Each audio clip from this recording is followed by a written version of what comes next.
तादाद में यहाँ उपस्थित हुए, इसलिए दिल के गहराइयों से आप सभी लोगों का शुक्रिया अदा करता हूँ। साथियों, आज जिस मकसद से आपको बुलाया गया है ये सब लोग जान रहे हैं, बैनर के माध्यम से, वो आपके सामने भी लगा हुआ है, पीछे भी लगा हुआ है। आप लोगों के दुआ आशीर्वाद से 5 सालों में मैंने जो काम किया है उसको आप लोगों के बीच बताने के लिए, क्योंकि आपका जो विरोधी है वो झूठा प्रचार कर रहा है कि कोई काम नहीं किए हैं, हम विकास किए हैं, विकास के नाम पर आप लोग हमको वोट करिए। इसलिए मैं आपको बताना चाहता हूँ, आपने दुआ दिया, आपने आशीर्वाद दिया, तो मैं आपका एक सेवक के रूप में 5 सालों में जो काम किया है आप लोगों के बीच में रख दिया।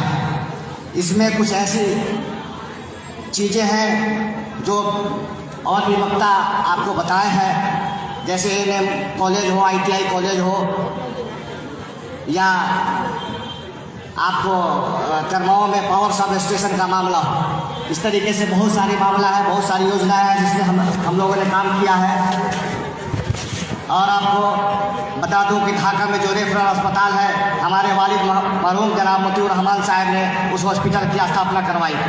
आज उसका बिल्डिंग का जो दयनीय हालत आज से नहीं लगभग 8-9 सालों से है, लेकिन किसी ने उसको देखने का काम, पूछने का काम नहीं किया।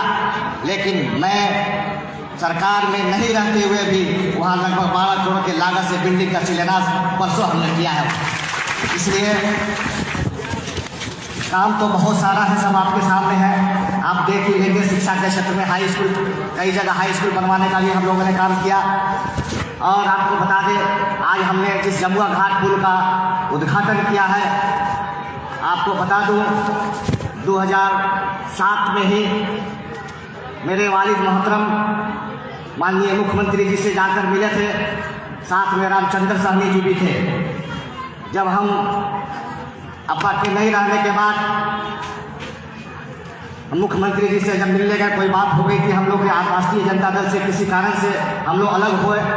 माननीय मुख्यमंत्री जी बुला कर यही बात बोले कि आपके पिताजी आए हुए थे, जमुआ घाट और जटवा घाट पुल के बारे में उन्होंने हमसे मांग किया है। मैंने कहा था कि रहमान साहब मैं ज़रूर इसको पूरा करूँगा, मैं आऊँगा आपके गांव में, आपके यहाँ भोजन करूँगा, उसी दिन उस चीज़ का उद्घाटन भी करेंगे। आप भी मेरे साथ जुड़िए, आप वो नहीं रहे इस दुनिया में, आप मेरे साथ आइए। हम लोगों ने लोगों से राय विचार करके जो भी हुआ हम लोग गए उनके साथ। उन्होंने मुझे बिहार का यूथ का अध्यक्ष बनाया। मैं हमेशा जटवा घाट के पुल के बारे में और जमुआ घाट के पुल के बारे में हम लगे रहते थे। आपको बता दें कि जटवा घाट इससे पहले हो गया, वहाँ भी जटवा घाट का जब उद्घाटन करने माननीय मुख्यमंत्री जब पहुँचे तो हमारे उस दल में, जदयू में बहुत सारे लोग अपने बारे में कि हमने बनवाया, हमने बनवाया, हमने बनवाया, हमने पोस्टर लगवाया। मेरा भी पोस्टर लगा, वहाँ के लोगों ने मेरा पोस्टर को फड़वा दिया कि इसका नाम हो जाएगा। लेकिन माननीय मुख्यमंत्री जब स्टेज पे पहुँचे तो उन्होंने कहा कि इस पुल के बारे में जनाब मतीउर रहमान साहब हमको बताए थे। उसके बाद फैसल रहमान जब भी पटना आते थे तो इस जटवा घाट के बारे में हमेशा हमने कहा करते थे। आलम ये हो गया था कि जब फैसल का चेहरा देखते थे तो जटवा घाट याद आता था। इसलिए वहाँ के जो लोकल जो लोग भी थे उनका विरोध भी वहाँ झेलना पड़ा। उसी क्रम में इस जमुआ घाट का भी काम हुआ है, और काम होने के बाद सब कुछ हो गया। जमुआ के साइड में यहाँ के जो माननीय पूर्व विधायक हैं वो अपने लोगों को समझा के, सिखा के उधर बीच होने से रुकवाया कि कम से कम इसके टर्म में नहीं होगा उद्घाटन, तो कहेंगे वो उद्घाटन भी अपने गांव का नहीं करा पाया।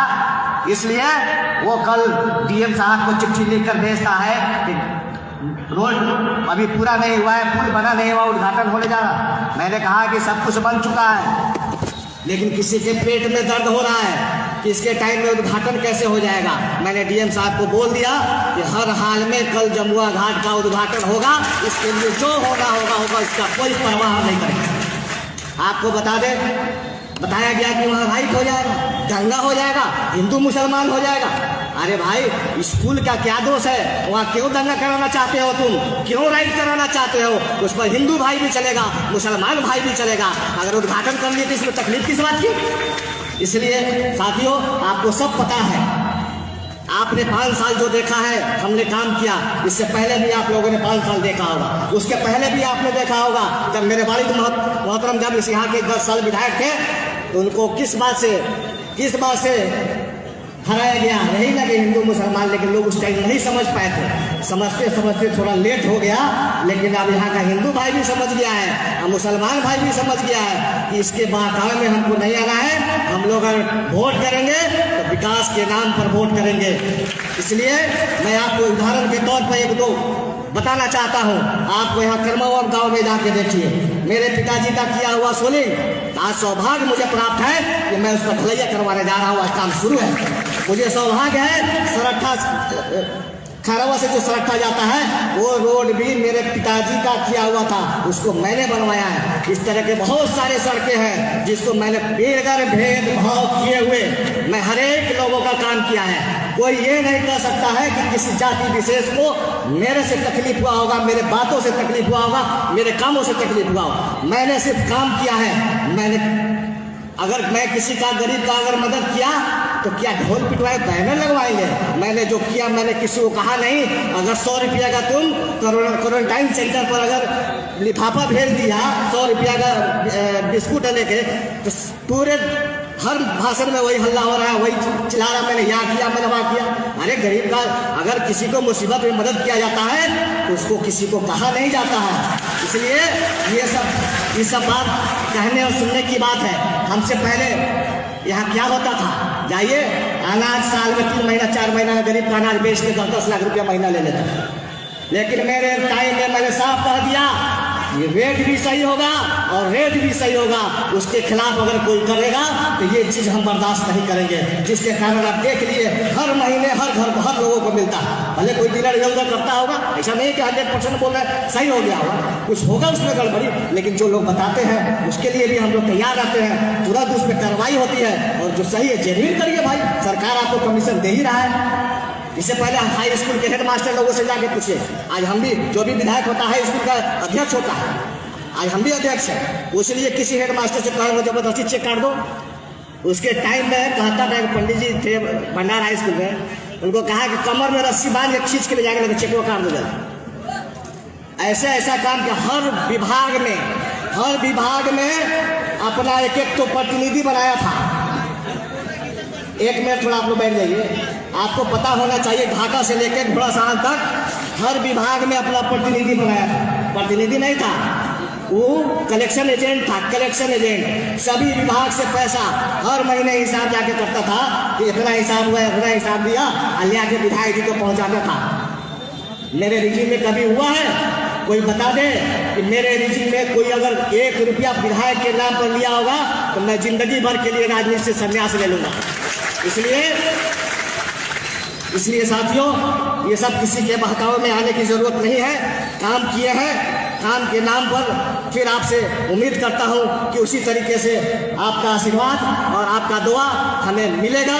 और मुझे उम्मीद है, मैं ये आपको बता देना चाहता हूँ कि मुझे ये उम्मीद ज़रूर है जो मैंने काम किया और जो मेरे वालिद मोहतरम के अधूरे सपनों को मैंने पूरा करने का प्रयास कर रहा हूँ। अभी तक कर नहीं पाया हूँ पूरा, लेकिन कर रहा हूँ। इसमें आपकी दुआ की आवश्यकता है, आपके आशीर्वाद की आवश्यकता है। आपको बता दें, पूर्व विधायक ने हमारे झिटकाही पंचायत, मेरे पंचायत का नाम झिटकाही पंचायत है, 1 रुपया का 1 ईंटा डाला होगा तो बता दें 5 साल में। ये काम तो जरूर किया है। हमारे पनिया समाज के लोग आके उसको उस्ता के यहाँ लड़ाई हिंदू मुसलमान कराने का चक्कर में था, लेकिन उसको भी हम लोगों ने नहीं होने दिया।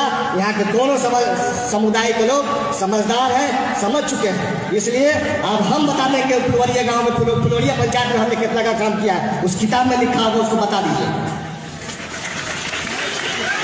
इसलिए इस सब दुष्प्रचार के चक्कर में नहीं पड़ना है। आपको सही हकीकत देखकर अपना डिसीजन लेना है।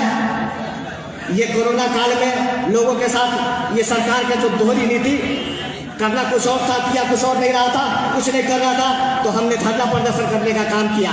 तो उसमें गर्मी था, रमजान का दिन था, कूलर लगवा दिए। तो कहता है कि अभी कूलर लगवा लिए। अरे भाई वो तो तुम कर लेते, क्यों नहीं किया?